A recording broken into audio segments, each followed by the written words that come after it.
আমার সোনার বাংলা বৈষম্যের কালো হাত ভেঙে দাও, ঘুরিয়ে দাও, বৈষম্যের কালো হাত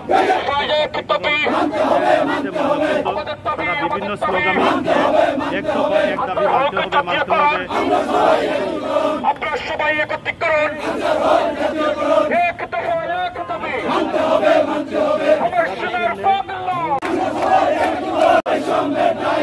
বৈষম্যের কালো হাত ভেঙে দাও, ঘুরিয়ে দাও, বৈষম্যের কালো হাত ভেঙে দাও, ঘুরিয়ে দাও, আমার সোনার বাংলা বৈষম্যের কালো হাত ভেঙে দাও, ঘুরিয়ে দাও, আমাদের দাবি মানতে হবে, এক দফা এক দাবি মানতে হবে।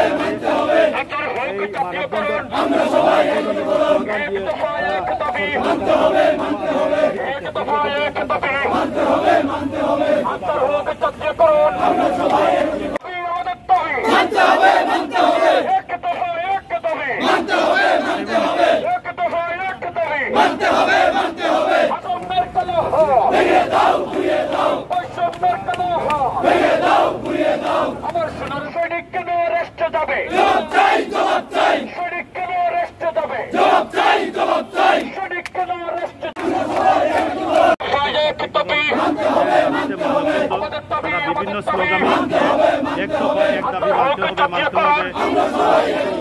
আপনারা সবাই একত্রীকরণ, এক দফা এক দাবি আমার সোনার বাংলা বৈষম্যের ঠাঁই নাই, আমার সোনার বাংলা বৈষম্যের ঠাঁই নাই, বৈষম্যের কালো হাত ভেঙে দাও, ঘুরিয়ে দাও, বৈষম্যের কালো হাত ভেঙে দাও, ঘুরিয়ে দাও, আমরা সবাই আনসার, তুমি কে আমি কে, আমাদের দাবি মানতে হবে, আমাদের দাবি মানতে হবে, এক দফা এক দাবি মানতে হবে।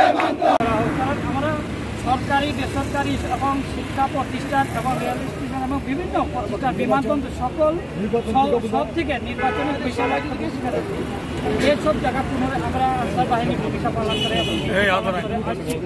ধন্যবাদ। আনসার বাহিনী ঘটনা হয়েছে, কিন্তু আমরা বৈষম্যের শিকার, যুগে যুগে তিলে তিলে আমরা বৈষম্যের শিকার।